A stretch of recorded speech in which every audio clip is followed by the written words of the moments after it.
Maka turunlah surat musik, surah ke-26 Asy-Syu'ara, para pemusik, para penyair, dimaktumkan di ayat 224 sampai dengan 227, wasy-syu'ara'u yattabi'uhumul ghawun, alam tara annahum fi kulli wadi yahimun. Ya? Tahukah engkau para pemusik itu, umumnya, rata-rata, di antara mereka banyak menghabiskan waktu. Utak-atik turun lembah, cari-cari inspirasi, tapi liriknya tidak ada yang bermakna. Cuma merusak saja, buang-buang waktu, buang-buang aktivitas. Itu tidak diinginkan dalam Islam. Tapi apakah sampai di situ hukumnya? Tidak. Teruskan ayatnya. Illal ladzina amanu. Ada orang beriman yang memang passionnya di situ. Maka muncullah kemudian orang-orang seperti Hasan bin Thabit.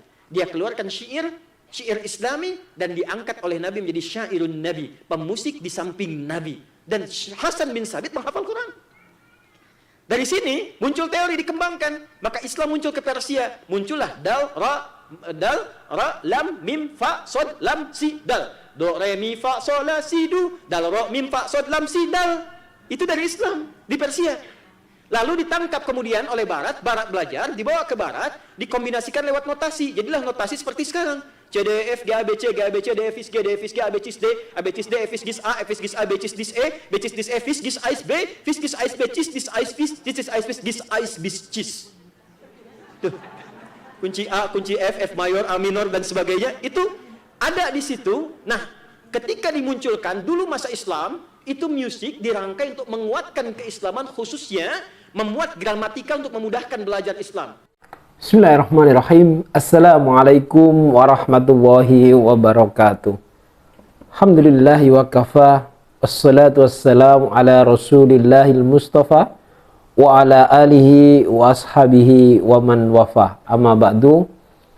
Para sahabat Mujahid TV, syukur alhamdulillah, tiada kata yang patut kita ucapkan selain rasa syukur kita kepada Allah Subhanahu wa taala, yang mana kembali kita diberi kesempatan untuk terus beraktivitas, untuk menambah saldo rekening kebaikan kita. Salawat dan salam semoga tetap tercurah limpahkan kepada baginda Nabi Muhammad SAW, karena beliaulah yang telah menunjukkan kepada kita sebuah jalan, dan itu kita anggap sebagai jalan yang paling benar, yakni ad-dinul Islam. Para sahabat, masih ramai diperbincangkan di jejaring sosial, terutama di YouTube, tentang pernyataan salah seorang ustadz yang menafsirkan tentang surat ke-26 di ayat Al-Quran, surat Asy-Syu'ara, dengan surat pemusik. Dan beliau, ustadz tersebut, menyampaikan bahwa notasi-notasi yang ada di musik sekarang itu tentang kunci A, A mayor, A minor dan sebagainya, itu adalah datangnya dari Islam. Kemudian pernyataan beliau tentang salah seorang sahabat yang itu di samping Nabi adalah sebagai seorang pemusik. Saya sendiri tidak berkapasitas untuk bisa menyalahkan beliau, tapi setidaknya kita akan mendengar penjelasan dari ustadz-ustadz yang mungkin berkompeten untuk bisa mengurai daripada penafsiran beliau, ustadz tersebut. Ada salah seorang ustadz yang beliau sudah pernah mencoba untuk bertabayun kepada ustadz tersebut perihal pernyataan-pernyataan beliau yang beliau anggap itu kurang pas. Tapi takdir berkata lain, sejak tahun 2017 sampai sekarang pun beliau belum berkesempatan untuk menemui beliau karena satu dan lain hal. Ustadz Muflih Safitra, kita dengarkan videonya. Ustadz, ada lagi yang kasus lagi viral, kayaknya saya yang bikin keributan. Intinya seperti ini, Pak. Tidak ada ulama sama sekali di muka bumi ini yang pernah mendahului beliau untuk berkata bahwa syair itu, surat syair, surat Asy-Syu'ara adalah surat musik. Dan para ulama kita mengatakan, la tatakallam fi mas'alatin laisa laka fiha imam. Jangan coba-coba untuk menyebutkan masalah agama yang kamu itu duluan, padahal ulama belum pernah ada yang ngomong sebelum kamu. Kecuali kamu merasa dirimu pintar. Maka jangan sekali-kali membuat fatwa-fatwa yang para ulama dari dahulu takut untuk mengucapkannya. Bapak-bapak pernah dengar bagaimana Abu Bakar ditanya tentang sebagian masalah agama, lalu dikatakan oleh Abu Bakar, saya nggak tahu. Lalu ada yang bilang, kamu ini sahabat Nabi, kok sahabat Nabi serba nggak tahu? Maka apa kata Abu Bakar? Ayu sama'in tudhilluni wa ayu ardin tuqilluni an aqula 'ala Allahi ma la a'lam. Langit mana yang mau menaungiku, bumi mana yang mau kupijak, kalau aku berbicara tentang agama Allah, sesuatu yang aku tidak tahu. Kita ini dalam masalah agama, kalau tidak tahu itu tidak boleh bikin sendiri. Tidak ada ulama satupun yang mengatakan surat Asy-Syu'ara itu sama dengan pemusik. Tidak ada yang berani pernah mengatakan Hasan bin Thabit itu adalah pemusiknya Nabi. Bagaimana bisa Nabi SAW menghadirkan satu orang dalam masjid sebagai pemusik, sementara suatu hari Nabi lewat, ada orang bermain musik, Nabi tutup kuping. Bertentangan hadisnya, Nabi tutup kuping karena dengar, kok Nabi juga bikin bawa pemusik masuk dalam masjid? Mungkinkah? Yang ketiga, Bapak tahu keyboard? Tahu dong. Piano, gitar, itu apa namanya? Kalau ada yang bilang itu alat syair, maka dia harus balik SD lagi. Itu di SD pelajaran kesenian dinamakan, digolongkan alat-alat musik. Apa Anda harus balik SD lagi untuk bisa membedakan mana syair mana musik? Syair di zaman dahulu itu alatnya adalah kertas dan pena, di mana orang mencoba untuk merangkai kata yang di belakangnya ada rima. Misalnya dibikin rimanya belakangnya an. Anta nurullahi fajran jibta ba'dal usri yusra, dan seterusnya. Kemudian di belakangnya an jadinya syair. Itu namanya syair. Ketika dimunculkan dengan nada, mengangkat suara, anta nurullahi fajran jibta ba'dal usri yusran, rabbuna a'laka qadaran ya imam al-anbiya'i. Diangkat suara, dibuat nada, itu namanya nasyid. Manakala hadir di situ piano, gitar dan lain-lain, jadinya musik. Ini yang kita pahami dari para ulama dari zaman dahulu. Belum pernah ada yang berkata seperti perkataan beliau sebelumnya. Kalau kemudian ada yang berkata, alah masa kecil aja loh, gitu aja dipermasalahkan. Bagi Anda kecil, bagi kami besar.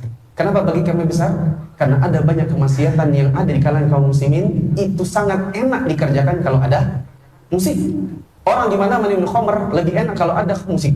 Lady Companion atau LC itu kerjanya semi agak-agak kadang-kadang melacur. Itu kalau enaknya di karaoke, di diskotik. Tempat dengerin apa? Musik. Orang bikin lagu, aku sedang ingin bercinta hanya karena sama kamu. Apa yang diajak? Zina. Enaknya ngajak pakai apa? Musik. Orang bikin ayo mari pacaran sayangku, hau. Tahun berapa itu? Lebih enak diajak orang berzina, asalkan lebih enak kalau ada musik. Mama jangan mama sama beta, dia kan cuma cium beta. Apa yang dilakukan? Jalan menuju perzinahan. Akan semakin enak kalau ada genjrengan gitarnya. Berapa banyak kemungkaran di kalangan kaum muslimin itu dilakukan yang lebih enak kalau ada musiknya. Mana ada murattal dijadikan di Inul Tista, pas baca murattal nggak ada. Kemudian jamaah dirahmati Allah, bagi kami besar. Karena penyebab gempa bumi, tadi malam ada yang kena gempa bumi, tadi malam ada yang goyang rumahnya. Di sini, saya udah keluar dari hotel sama istri saya setengah 12 malam turun ke bawah, goyang. Di antara penyebab gempa bumi apa? Alat musik. Kata Nabi SAW, saya tipe ummati, khasfun wasfun wa qalfun. Akan ada di kalangan umatku ini, wajahnya diubah. Orang masuk ditelan di dalam bumi, gempa bumi, tanah longsor. Ditanya oleh sebagian sahabat Nabi, wa mata dzakir Rasulullah. Itu kapan terjadi Rasulullah? Maka Nabi SAW mengatakan, idza syuribatul khamr, bila orang ramai minum khamr, dan ma'azif, orang banyak memainkan alat musik. Banyaknya orang bermain alat musik, semakin banyak lagi ketika banyak ustadz yang dengan getol menghalalkannya. Semakin banyak yang kemudian mendukung, semakin banyak yang melakukan. Katanya uang ustadz itu saja membolehkan. Kalau kita katakan, Nabi SAW berkata, saya tiqaumun fi ummati yasanul hira wal harira wal khamra wal ma'azif. Akan datang sekelompok orang di kalangan umatku ini menghalalkan zina, sutra bagi laki-laki, khamr dan alat musik. Nabi bilang ada yang menghalalkan, padahal itu haram, lalu Anda menghalalkannya, maka Anda ada buktinya bahwa Nabi benar. Nabi kan bilang akan datang umat, Anda ternyata buktinya. Bagaimana tidak? Nabi kan berkata dengan wahyu, dan Anda ternyata adalah bukti kebenaran wahyu yang Allah turunkan kepada Nabi. Makanya saya pribadi, mungkin Bapak juga ikuti yang ribut-ribut itu, ya saya lah yang bikin keributan. Karena bagi saya itu permasalahan besar. Kita mau ngajak kaum muslimin di jalan dakwah ini untuk mengajak ke mereka ngaji, membaca Al-Quran, supaya tidak melakukan perzinahan, supaya berhenti dari hal-hal yang sifatnya maksiat. Ternyata datang ustaz-ustaz yang justru ngajak orang untuk keluar, malah membenarkan yang salah. Maka wajib bagi kita untuk mengingkarinya. Kalau seandainya tidak dimengingkarinya, kapan umat paham kalau itu tidak boleh?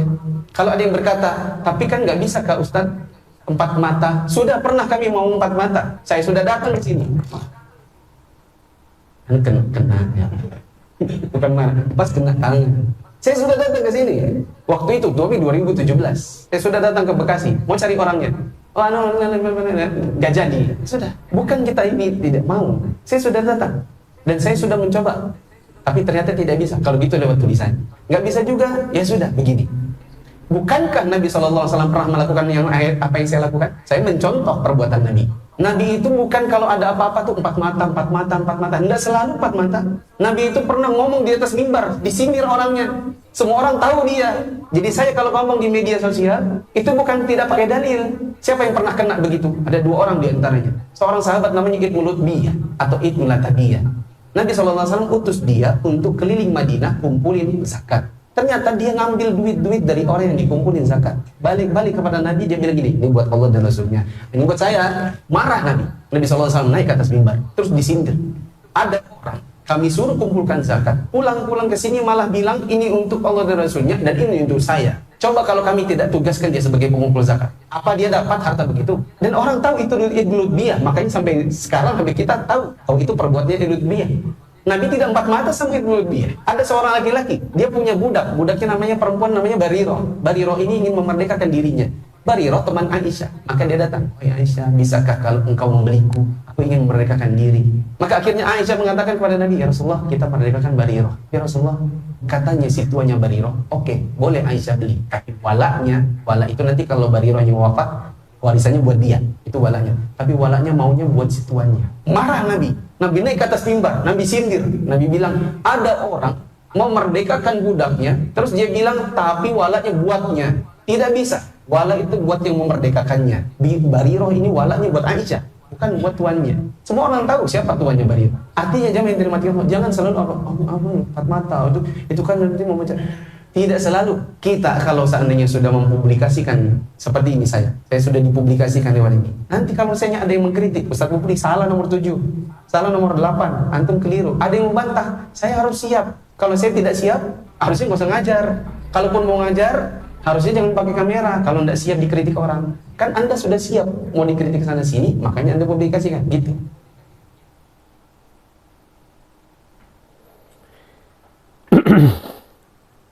Dari pernyataan beliau, Ustadz Muflih Safitra sudah pernah mencoba untuk bertabayun ke beliau Ustadz yang menafsirkan tentang surat pemusik ini.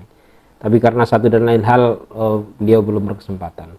Jadi melewat situs jejaring sosial ini, lewat media YouTube, beliau menyampaikan hal itu. Semoga kita semua mendapatkan hidayah dari Allah Subhanahu wa Ta'ala dan tetap di jalan kebenaran. Assalamualaikum warahmatullahi wabarakatuh.